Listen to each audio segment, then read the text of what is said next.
পাঁচ শ্রেণীর মানুষ হাদিস থেকে পাওয়া যায় এই শাবানের রাতেও মাপ পাবে না, মধ্যরাতেও মাফ হবে না, শবে বরাতেও পাঁচ শ্রেণীর মানুষ মাপ পাবে না, কদরের রাতেও পাঁচ শ্রেণীর মানুষের মাফ হয় না। এর মধ্যে এক নম্বর মুশরিক, যে লোকটা শিরকের সঙ্গে লেগে আছে, আল্লাহ পাক তাকে মাফ করবে না। শুধু এতটুকুন নিজের দিলের ভিতরে বসায় নেন, দুনিয়ার কেউ কাউকে কিচ্ছু দিতে পারে না, একমাত্র শুধুমাত্র যিনি দিতে পারেন তিনি কে? এই জন্য এখন থেকে আল্লাহর কাছে চাইতে শুরু করেন। শিরকের গুনাহ অজানা অনেক শিরক আমরা করে ফেলেছি, জানি না করে ফেলেছি। আল্লাহর কাছে এই জন্য ক্ষমা চান। অজানা যত শিরক করে ফেলেছি আল্লাহ সেগুলো আপনি মাফ করে দেন। দুনিয়ার কোনো মাজার অথবা কোনো কবর কাউকে কিচ্ছু দিতে পারে না।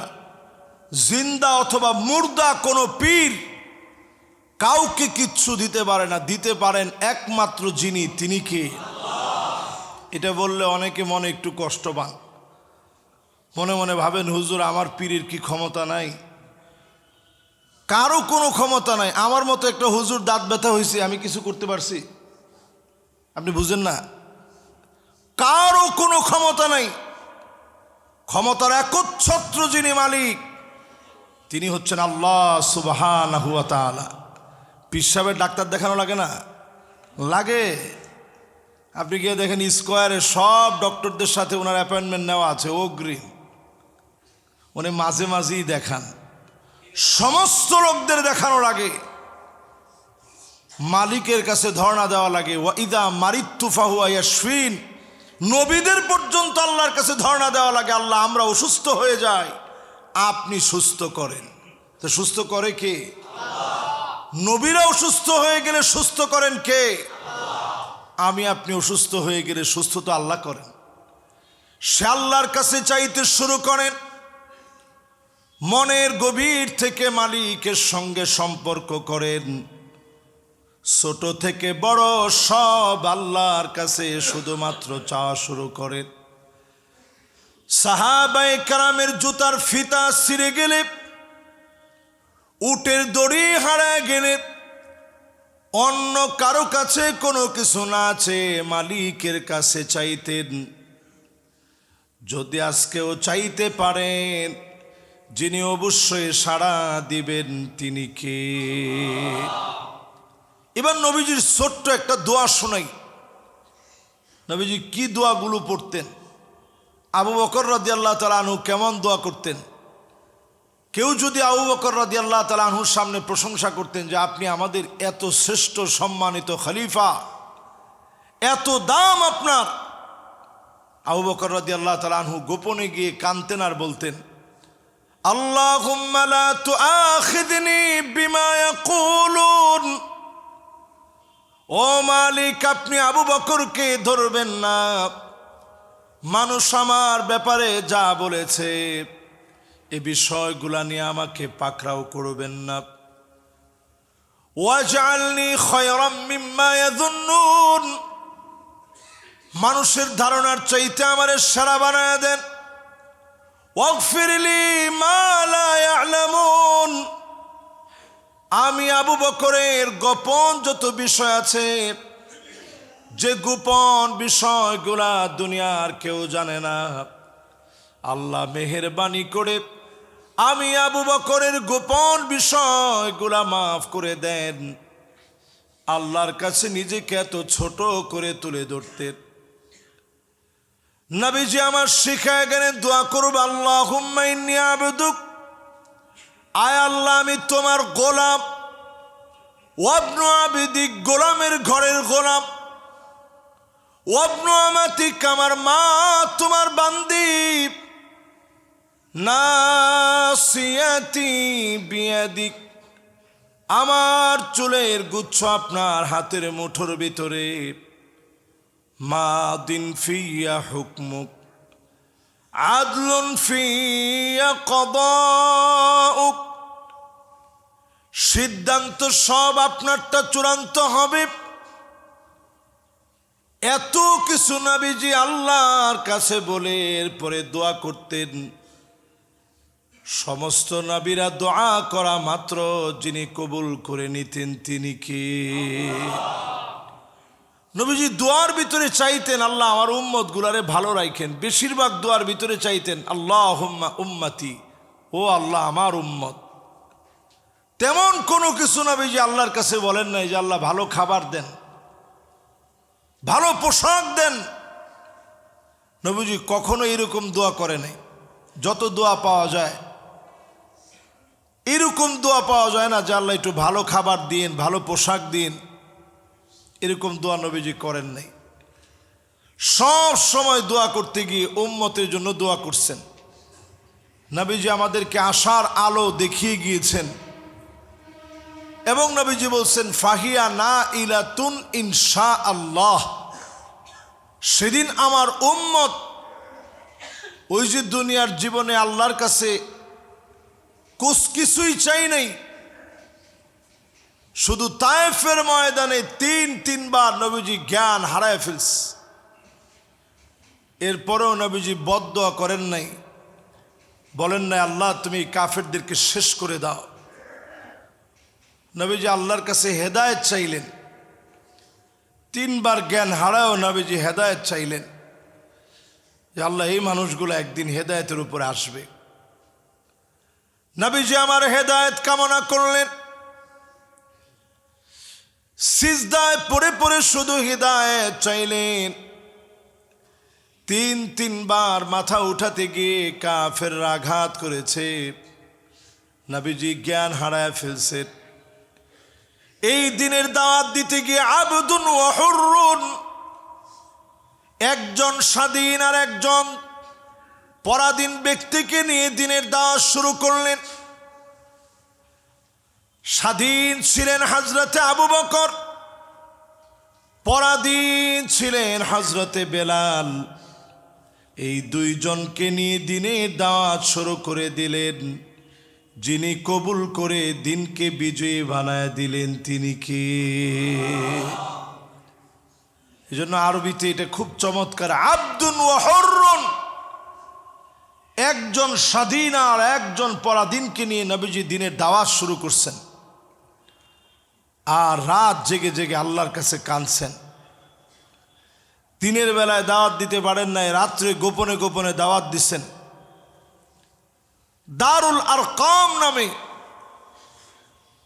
মাদ্রাসা প্রতিষ্ঠা করে কোরআনের তালিম নবীজি সেখানে প্রদান করেছেন।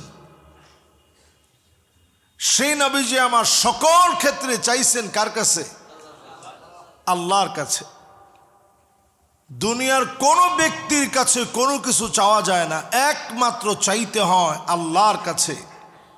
নবীজি বলছেন এটা যে বুঝবে, শিরিক যে করবে না, ফাহিয়া না ইলাতুন ইনশাআল্লাহ, সেই দিন সে আমার শাফাত পাবে, ধন্য হয়ে যাবে। যে লোকটা আল্লাহর কাছে চাইছেন, যিনি দামি বানায় দিবেন তিনি কি? অনেকে কইবেন যে হুজুর একজন এমপি মন্ত্রীর কাছে যাইতে মাধ্যম লাগে, আল্লাহর কাছে যাইতে কি মাধ্যম লাগবে না? হ্যাঁ, আপনি মাধ্যম নিবেন, কোনো অসুবিধা নাই। এই যে আজকে আপনারা বসছেন এখানে খতিবের কথা শুনতেছেন, আলেমের কাছে গেছেন, নেককার কোনো আল্লাহওয়ালার কাছে গেছেন, তিনি আপনাকে দিনের অনেক কথা বুঝাই দিচ্ছে।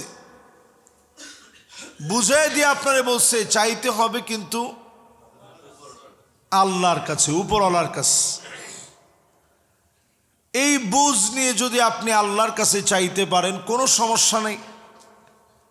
কিন্তু আপনি যদি কোন যে আল্লাহ আমার পীরের উসিলায়, আমার পীরের কদমে, এরপরে পীরের কদম না তো সব পীরের কদমে বক্সায় তো দেয়। কেউ জিজ্ঞাসা করলে কেমন আছেন, কয় পীরের দুয়ার বরকতে ভালো আছি।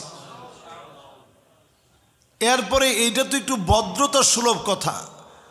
অনেকে কয় যে পীরের দয়ায় ভালো আছে, আর এর চাইতে যারা ভণ্ড তারা কয় দয়ালের দয়ায় ভালো আছি। দয়াল বুঝায় আল্লাহরে বুঝায় না, দয়াল বলে তার পীররে বুঝায়।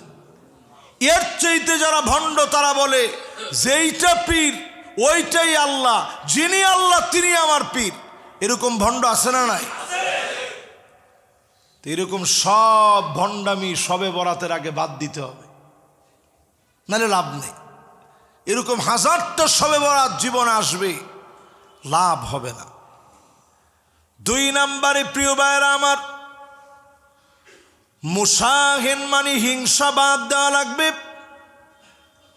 সর্বোপরি মনে রাখা লাগবে হিংসা করা যাবে না। তো হুজুর হিংসা ছাড়া কি মানুষ আছে? সবার মনের ভিতরে তো কম বেশি হিংসা আছে, সবার মনে।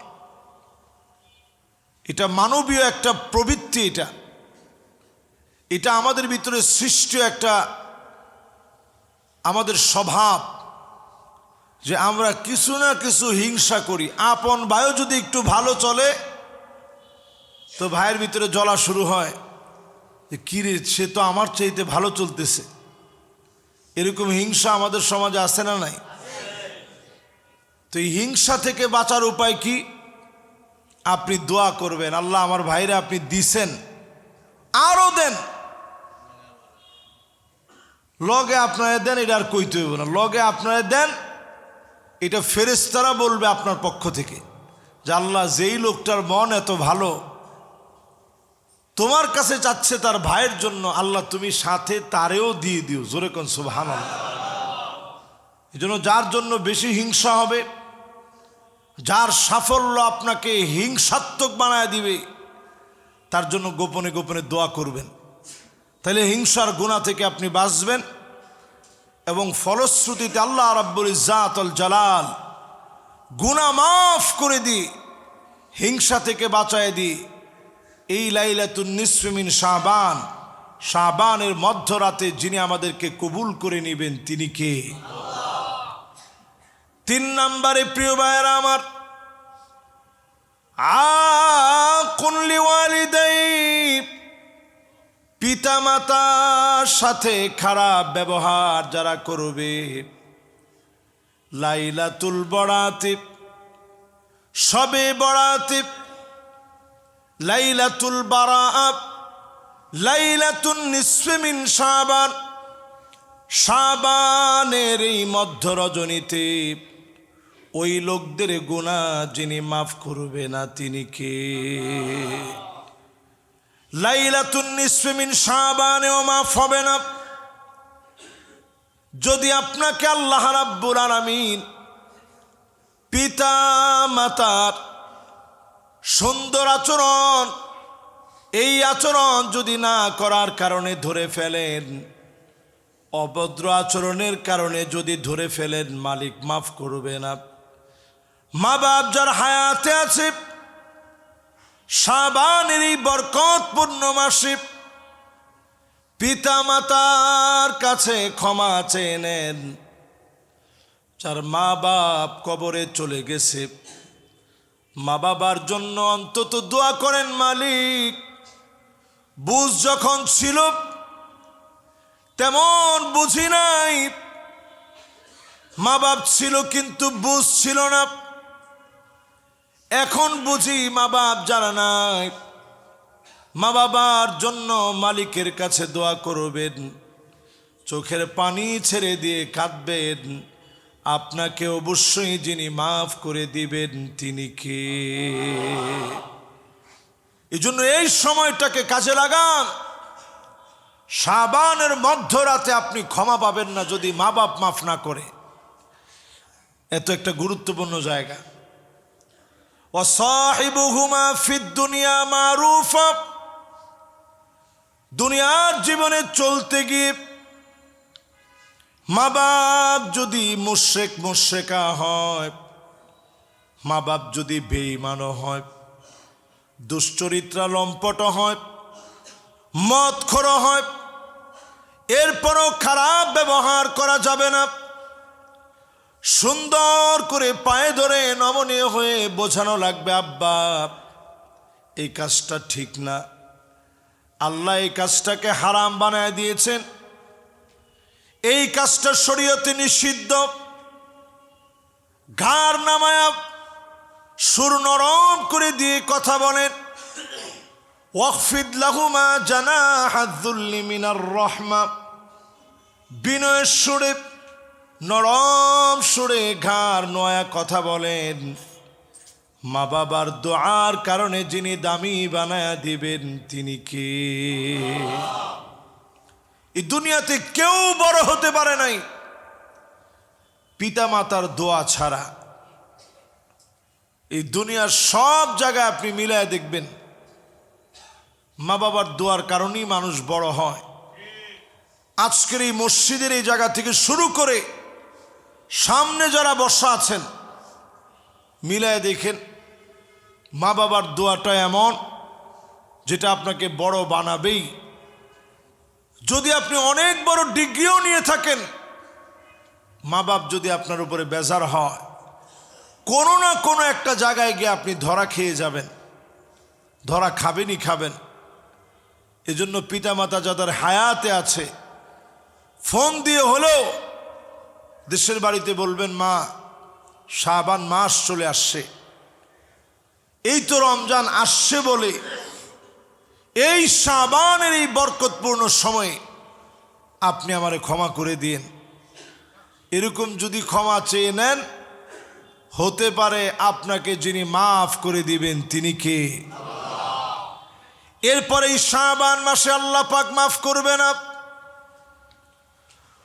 ওই লোকটাকে, জালেম, প্রতিনিয়ত মানুষের উপরে যে জুলুম করবে, জালেমকারীকে শাবানের মধ্য রাতেও যিনি মাফ করে না তিনি কি? আরেকটা লোককে আল্লাহ রাব্বুল আলামিন শাবানের এই মধ্যরাতে মাফ করে না। পঞ্চম নম্বরে মুদমিনুল খামর, যে লোকটা প্রতিনিয়ত নেশাজাত দ্রব্যাদির সঙ্গে জড়িত, যে নেশাজাত দ্রব্যাদি হেরোইন, আফিম, ম্যারিজুয়ানা, ইয়াবা, ফেন্সিডিল, প্যাথেডিন সহ এ জাতীয় যত নেশাজাত দ্রব্যাদি আছে, এগুলো যে লোকটা মাঝে মাঝেই পান করে, সে যদি লাইলাতুন নিসফি মিন শাবান, শাবানের এই মধ্যরাতে জায়নামাজ কাঁদেনি, শেখ দিলু ব্যাপারী ওয়াকফ স্টেট মসজিদে 100 রাকাত, চৌরাস্তা মসজিদে গিয়া আরও 100 রাকাত, কত হইল? শাসাববাড়ি শাহনুরি মসজিদে গিয়া আরও 100 রাকাত, 300 রাকাত পড়ছে। এর বেশি পড়ার তো আর সুযোগ নেই। এক রাত্রে এর বেশি কেমনে পড়বেন? 100 রাকাত পড়লেই ক্লান্ত হয়ে যাবেন। তো এরকম আপনি একেবারে সব মসজিদগুলি একটু বরকত নিলেন, পরের দিন যেই সেই আবার আপনি নেশা করলেন। আল্লাহ কা কসম, সারা রাতের এই কষ্টগুলা কাজে আসে নাই। যদি আপনি নিজের পরিবর্তন করতে পারতেন, এই নেশাগুলো যদি বাদ দিয়ে দিতে পারতেন, যিনি আপনার দোয়া কবুল করে ফেলতেন তিনি কে? তবে একদিনই তো নিজের পরিশুদ্ধ করা যায় না।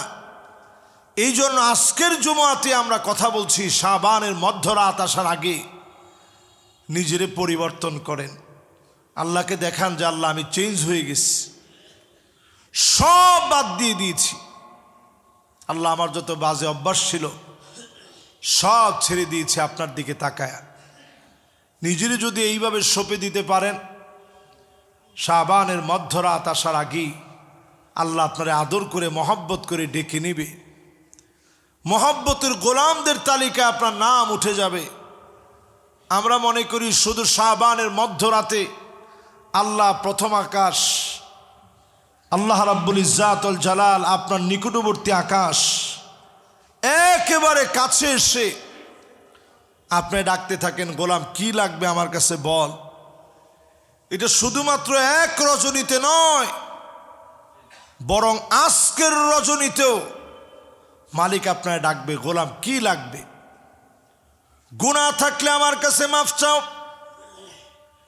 ইন্নাল্লাহা ইয়াবসুতু ইয়াদাহু বিল্লাইল লিয়াতুবা মুসিউন নাহার দিনের বেলায় অজস্র গুনাহ করে ফেলেছিলি, এখন রাত হয়ে গেছে, আমি আল্লাহর কাছে মাফ চেয়ে নে। চাওয়া মাত্র যিনি মাফ করে দিবেন তিনি কে? দেরি মালিক মাফ করতে দেরি করে না। আবার দিনের বেলা আল্লাহ দরবারটা খুলে দিয়ে বলেন, ইন্নাল্লাহা ইয়াবসুতু ইয়াদাহু বিন-নাহার লিয়াতুবা মুসিউল লাইল। এখন দিনের বেলা হয়ে গেছে, রাত্রিবেলায় গোপনে গোপনে গুনাহ করে ফেলেছিলি, অন্যায় করে ফেলেছিলি। গোলাম রে, এখন তো দিন হয়ে গেছে, আমি আল্লাহর কাছে রাতের গুনার জন্য মাফ চেয়ে নে। চাওয়া মাত্র যিনি মাফ করে দিবেন তিনি কে? মনের ভিতরে একটু অনুধাবন করেন, কিরকম একজন মালিক আপনার আছে, দিন রাতে মালিক মাফ করে। এই যে আপনারা এখানে বসে বসে কথাগুলো শুনতেছেন, অনেকে নিয়ত করে ফেলছেন মনে মনে, লাইলাতুন নিসফি মিন শাবান, শাবানের মধ্যরাত আসার আগে আমি নিজেকে চেঞ্জ করব। এই নিয়তটা যারা করছেন, আল্লাহ ফেরেশতাদেরকে অলরেডি বলছে, উক্তুব, ফেরেশতারা লিখে ফেলো। তো ফেরেশতারা বলবে যে আল্লাহ কি লিখব? আল্লাহ বলবেন, লিখে ফেলো কাতাবাল্লাহু লাহু হাসানাতান কামিলা। নিজেরে পুরোপুরি চেঞ্জ করলে যেমন সব হতো, সম পরিমাণ সব বান্দার আমল নামায় দিয়ে দাও। আর যদি আপনি খারাপ একটা জায়গায় যান, আল্লাহ পাক বলবে, বান্দা এখনো লিখো না, আমার বান্দা আসছে ঠিক, চলে যাবে এখনই। এরপরে যদি চলে নাও যান, আল্লাহ পাক বলবে, ঠিকই সকালবেলায় আমার গোলাম আমার কাছে মাফ চাবে, তার বুঝ চলে আসবে, সে অন্যায় করে ফেলছে না বুঝে, তার বুঝটা ঠিকই চলে আসবে। ফেরেশতারা এখনো লিখো না, কলম চালাও না। আল্লাহ পাক বড় আশা করেন গোলামেরা তাওবা করবে। তাওবা করতে দেরি যিনি আদর করতে দেরি করে না তিনি কে? দুনিয়ার জীবনে মা বাপের হাতে আমরা সবাই কম বেশি মাইর খাইছি না ভাই? দেখবেন একটা দুইটা তিনটা চারটা মার দেওয়ার পর আপনি তো ব্যথা পাইছেন, আপনি ঘুমায় গেছেন এটা মনে করে। প্রায় জনের সঙ্গে এটা হওয়ার কথা, বাপ এসে পিঠটা দেখছে যে হারে আমার ছেলেটারে কেন মারলাম। হয়েছে না এরকম? হয়েছে। কতদিন হয়েছে জীবনে বাপ মারছে, পরে আইসা দেখছে যে হারে ছেলেটারে কেন মারলাম। এই তো বাপের সঙ্গে আপনার সম্পর্ক। ইন্নাল্লাহা জাআলার রাহমাতা মিআতা জাযা, ভালোবাসা দয়া মায়াকে আল্লাহ পাক 100 ভাগে ভাগ করলেন। নিজের কাছে 99 গুণ ভালোবাসা রেখে দিলেন। 1 গুণ ভালোবাসা আল্লাহ রাব্বুল আলামিন 1 ভাগ ভালোবাসা কুল কায়নাতের ভিতরে সবাইকে দিলেন। এই 1 ভাগের কারণে বাপ যদি সন্তানকে এই পরিমাণ ভালোবাসে, মা যদি সন্তানের জন্য নির্ঘুম রাত কাটাতে পারে, আমার আল্লাহ 99 গুণ ভালোবাসা এই দুনিয়ার কাউকে দেন নাই, আল্লাহর কাছে রেখে দিয়েছেন। আপনার নিজের জীবনের চাইতেও যিনি আপনারে বেশি ভালোবাসেন তিনি আমার আল্লাহ। নিজের জীবনের চাইতে আগুনে দিলে আপনার কাছে যে কষ্ট লাগবে, এর চাইতে আমার মালিকের বেশি কষ্ট লাগবে। এত বেশি আমার মালিক আপনাকে আমাকে মহব্বত করে। এত বেশি মালিক আপনাকে আমাকে ভালোবাসে, এত বেশি মালিক আপনাকে আমাকে পছন্দ করে, নিজেরই কত পছন্দ করে একটু চিন্তা করেন। আপনার নিজেরই নিজে প্রশ্ন করেন, মালিকের সাথে কত গোপন কথা হয়, দুনিয়ার কেউ জানে না, শুধু আমার মালিক জানে। আল্লাহর সঙ্গে এই সম্পর্ক যেন আমরা গড়তে পারি। লাইলাতুন নিসফি মিন শাবান, শাবানের মধ্যরাত আসার আগে শিরিক যেন ছেড়ে দেই, হিংসা যেন ছেড়ে দেই, জুলম যেন ছেড়ে দেই, আর পিতামাতার সাথে অবাধ্যাচারণ যেন ছেড়ে দেই। সর্বশেষ বলেছি, মদ পান, মুদমিনুল খামর, এ জাতীয় বাজে অভ্যাস যাদের আছে, শাবানের মধ্যরাতের আগে এগুলো ছেড়ে দিই। আল্লাহর কাছে আমরা কামনা করি এই মোবারক মসজিদে বরকতপূর্ণ সময় আজকে যারা শুনলাম, প্রত্যেকের দিলটা যেন আল্লাহ তাআলা পরিবর্তন করে দেন। পড়েন আমিন।